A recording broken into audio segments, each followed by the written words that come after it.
तो यूपी की पहली बड़ी खबर की अगर बात करें तो ओवैसी के गढ़ में गरजे योगी आदित्यनाथ का हैदराबाद का नाम बदलकर फिर से कर देंगे भाग्यनगर।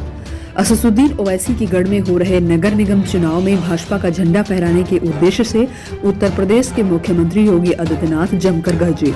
शनिवार को रोड शो कर उन्होंने तेलंगाना राज्य की राजधानी में हलचल पैदा कर दिया।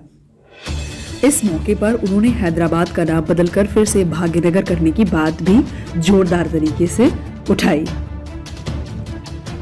अगला बड़ा अपडेट, 2 दिसंबर को लखनऊ नगर निगम के ब्रांड की लिस्टिंग, मुंबई जाएंगे सीएम योगी, उद्योगपतियों के साथ करेंगे बैठक। लखनऊ नगर निगम के बॉम्बे स्टॉक एक्सचेंज में लॉन्च बॉन्ड की लिस्टिंग होने वाली है। ये लिस्टिंग मुंबई में 2 दिसंबर को होगी और इस मौके पर यूपी के मुख्यमंत्री योगी आदित्यनाथ भी मौजूद होंगे। यूपी देश में निवेश का हब बने, प्रदेश सरकार लगातार इसी कोशिश में जुटी हुई है। मुख्यमंत्री योगी आदित्यनाथ की कोशिश है कि इन्वेस्टर फ्रेंडली स्टेट के रूप में यूपी को डेवलप किया जाए, यानी कि यूपी का विकास हो। यही वजह है कि लगातार सरकार का फोकस निवेश पर रहता है। अब योगी आदित्यनाथ 2 दिन के मुंबई दौरे पर जा रहे हैं, जहां वो लखनऊ नगर निगम के म्यूनिसिपल ब्रांड के BSC में लिस्टिंग कार्यक्रम में शामिल होंगे। साथ ही प्रदेश में ज्यादा से ज्यादा निवेश हो, इसे लेकर के देश के बड़े उद्योगपतियों के साथ भी बैठक करेंगे। अच्छा, आगे बढ़ने से पहले आप दर्शकों से निवेदन कि चैनल को सब्सक्राइब नहीं किया तो कृपया सब्सक्राइब करें व बेल आइकन को दबाते समय ऑल पर क्लिक करें, ताकि हमारे चैनल द्वारा जितने भी वीडियो जाते हैं आप तक सबसे पहले पहुंचे। वह वीडियो को लाइक भी करें और दोस्तों के साथ ज्यादा से ज्यादा शेयर करें व सब्सक्राइब करने को भी बोल दें, ताकि काम की खबरें उन तक भी पहुंचती रहें। हम आपके लिए लेकर आते रहेंगे यूपी की फटाफट खबरें जो जरूरी हैं आपके लिए। बढ़ते हैं अगले अपडेट की तरफ। अगला बड़ा अपडेट, यूपी में MLC चुनाव के कारण 48 घंटे तक नहीं बिकेगी शराब, 3 दिसंबर को भी बंदी रहेगी। MLC चुनाव के मद्देनजर DM अभिषेक प्रकाश ने 2 दिन शराब बिक्री प्रतिबंधित करने का आदेश जारी किया।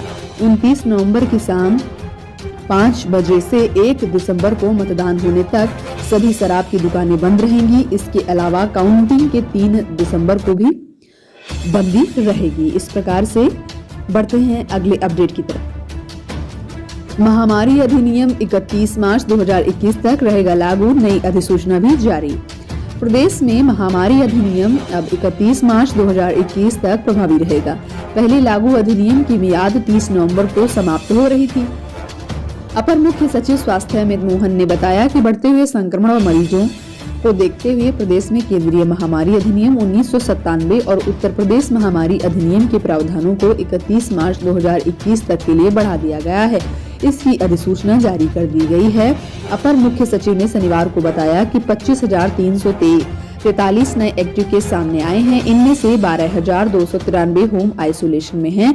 अब तक कुल 5,06,938 मरीज संक्रमण के बाद स्वस्थ हो चुके हैं। प्रदेश में मरीजों के ठीक होने की दर 94% से अधिक है। इस प्रकार से बढ़ते हैं अगले अपडेट की तरफ। अगला अपडेट मतदाता सूची को लेकर के है कि मतदाता सूची पुनरीक्षण में लापरवाही पर कार्यवाही तय है। भारत निर्वाचन आयोग के निर्देश पर चल रहे विधानसभा निर्वाचन नामावलियों के विशेष संक्षिप्त पुनरीक्षण अभियान के तहत शनिवार को सभी बूथों पर विशेष दिवस आयोजित हुआ। डीएम ने अफसरों के साथ बरनाटी कर बूथ का निरीक्षण किया। इस दौरान BLO के उत्तर से संतुष्ट न होने पर डीएम ने चेतावनी पत्र जारी करने का निर्देश दिया। भारत निर्वाचन आयोग के निर्देश पर इन दिनों विधानसभा निर्वाचन नामावलियों के विशेष संक्षिप्त पुनरीक्षण अभियान को लेकर मतदाता पुनरीक्षण अभियान चलाया जा रहा है। मतदाता पुनरीक्षण अभियान सफल हो सके, इसके लिए शनिवार को चारों तहसीलों के सभी बूथों पर विशेष दिवस का आयोजन किया गया। बढ़ते हैं अगले अपडेट की तरफ। किसानों के हित के लिए सर्वोपरि है राज्य सरकार, योगी जी का बयान। मुख्यमंत्री योगी आदित्यनाथ ने कहा कि राज्य सरकार के लिए किसानों का हित सर्वोपरि है। इसे ध्यान में रखकर मूल्य समर्थन योजना के अंतर्गत धान खरीद प्रक्रिया पूरी सक्रियता से संचालित की जाए। उन्होंने सभी क्रय केंद्रों के नियमित व सुचारू संचालन के साथ किसानों की उपज का भुगतान 72 घंटे के अंदर सुनिश्चित करने का निर्देश दिया। इसी के साथ साथ आपको बताते चलें, अवस्थापना एवं औद्योगिक विकास आयुक्त आलोक टंडन, कृषि उत्पादक आयुक्त आलोक सिन्हा, पुलिस महानिदेशक हितेश चंद्र अवस्थी, अपर मुख्य सचिव सूचना नवनीत सहगल आदि वरिष्ठ अधिकारी उपस्थित थे। सभी अधिकारी सीयूजी फोन पर रिस्पॉन्ड करें। मुख्यमंत्री ने सभी सरकारी कार्यालयों में समय से अधिकारियों व कर्मचारियों की उपस्थिति का निर्देश दिया। उन्होंने कहा कि उपस्थिति के सत्यापन के लिए समय समय पर परीक्षण किया जाए। मुख्यमंत्री ने एक बार फिर से अफसरों को हिदायत दी कि वे सीयूजी मोबाइल फोन पर रिस्पॉन्ड करना सुनिश्चित भी करें। छात्रों के लिए यूपी का बड़ा अपडेट। यूपी बोर्ड मेरिट के आधार पर बनाए जाएंगे परीक्षा केंद्र, विवाद वाले विद्यालय नहीं बनेंगे सेंटर। यूपी बोर्ड परीक्षा के लिए मेरिट के आधार पर परीक्षा केंद्र बनाए जाएंगे। इसमें सबसे राजकीय कॉलेज, फिर सहायता प्राप्त और अंत में वित्त विहीन विद्यालयों का चयन होगा। वेबसाइट पर जितनी भी सूचनाएं मांगी गई हैं उनको लेकर विद्यालयों को अंक दिए जाएंगे।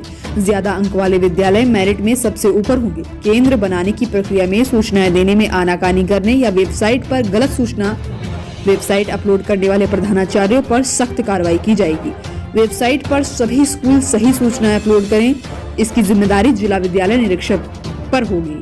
कोरोना के चलते इस बार परीक्षा केंद्र बनाने में विशेष सावधानी बरतने के निर्देश दिए गए हैं। परीक्षा के दौरान सीटिंग प्लान व सभी संसाधन उपलब्ध रहे, इसके लिए स्कूलों को सही सूचनाएं परिषद की वेबसाइट पर अपलोड करने को भी कह दिया गया है। बढ़ते हैं अगले अपडेट की तरफ। महंगाई पर बड़ा अपडेट। खुदरा महंगाई में मामूली बढ़ोतरी, खाने पीने की चीजों के दामों में आई है तेजी, फिर भी इन्हें होगा फायदा। औद्योगिक श्रमिकों के लिए खुदरा महंगाई में अक्टूबर 2020 के दौरान मामूली बढ़ोतरी दर्ज की गई।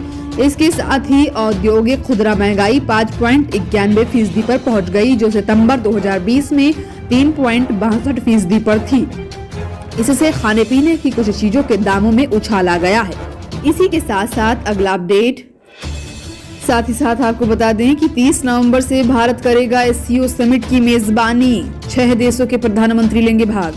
भारत में 2017 में एससीओ का हिस्सा बना था।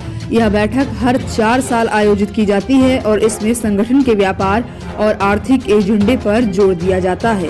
संघाई सहयोग संगठन के सदस्य देशों के शासनाध्यक्षों के शिखर सम्मेलन में 6 देशों के प्रधानमंत्री भाग लेंगे। भारत की मेजबानी में सोमवार को आयोजित इस बैठक में रूस, चीन, कजाकिस्तान, किर्गिस्तान, ताजिकिस्तान और उज्बेकिस्तान के प्रधानमंत्री भाग लेंगे, जबकि पाकिस्तान का प्रतिनिधित्व विदेश मामलों के संसदीय सचिव करेंगे। भारत 2017 में इस प्रभावशाली संपूर्ण समूह का पूर्ण सदस्य बना था और उसके बाद पहली बार शिखर सम्मेलन की मेजबानी कर रहा है। शिखर सम्मेलन का आयोजन डिजिटल तरीके से होगा। विदेश मंत्रालय ने एक बयान में कहा है कि उपराष्ट्रपति वेंकैया नायडू एससीओ के सदस्य देशों के शासनाध्यक्षों की परिषद की 19वीं बैठक की अध्यक्षता करेंगे। यह बैठक हर साल आयोजित की जाती है और इसमें संगठन के व्यापार और आर्थिक एजेंडे पर जोर दिया जाता है। एससीओ के सदस्य देशों के अलावा एससीओ के 4 पर्यवेक्षक देश अफगानिस्तान, बेलारूस, ईरान और मंगोलिया भी 30 नवंबर को आयोजित शिखर सम्मेलन में भाग लेंगे। इस प्रकार से बड़ी खबर, देखते हैं कि क्या क्या फैसले लिए जाते हैं। अब साइकिल की सवारी हो जाएगी मस्ट। जी हाँ, कोविड के बाद के काल में शहरों में साइकिल की सवारी को बढ़ावा देने की जरूरत, वेंकैया नायडू का बयान। नायडू ने कहा कि साइकिल की सवारी बैठकर काम करने की जीवन शैली से जुड़े जोखिम को घटाने का सबसे अच्छा तरीका है और यह ऊर्जा स्रोतों पर शून्य निर्भरता, शून्य प्रदूषण एवं स्वास्थ्य में सुधार जैसे कई फायदे पहुंचा देती है। उपराष्ट्रपति एम वेंकैया नायडू ने शहरों में साइकिल की सवारी की संस्कृति को बढ़ावा देने एवं उसके वास्ते विशिष्ट ट्रैक बनाने का शनिवार को आह्वान किया। उन्होंने कहा कि साइकिल की सवारी स्वास्थ्यवर्धक था, बिल्कुल प्रदूषण नहीं फैलने समेत इसके कई फायदे होते हैं। वीडियो लिंक के माध्यम से कोविड के बाद की दुनिया में साइकिल की सवारी विषयक वेबिनार में अपने भाषण में नायडू ने कहा कि व्यापक जन जागरूकता अभियानों एवं नियमित प्रचार कार्यक्रमों के जरिए साइकिल की सवारी को बढ़ावा देने के लिए एक जन आंदोलन चलाने की भी जरूरत है। इस प्रकार से साइकिल को उन्होंने मस्ट बताया कि साइकिल चलाएं। एक ट्वीट में आप ट्वीट देख सकते हैं, वाइस प्रेसिडेंट ऑफ इंडिया उन्होंने एक ट्वीट भी किया है कि साइकिल की सवारी करें जो स्वास्थ्य वर्धक भी है, प्रदूषण भी नहीं होता है। गुलाबी गैंग ने ग्रामीण महिलाओं को किया जागरूक, मिशन शक्ति नोडल अधिकारी को किया सम्मानित।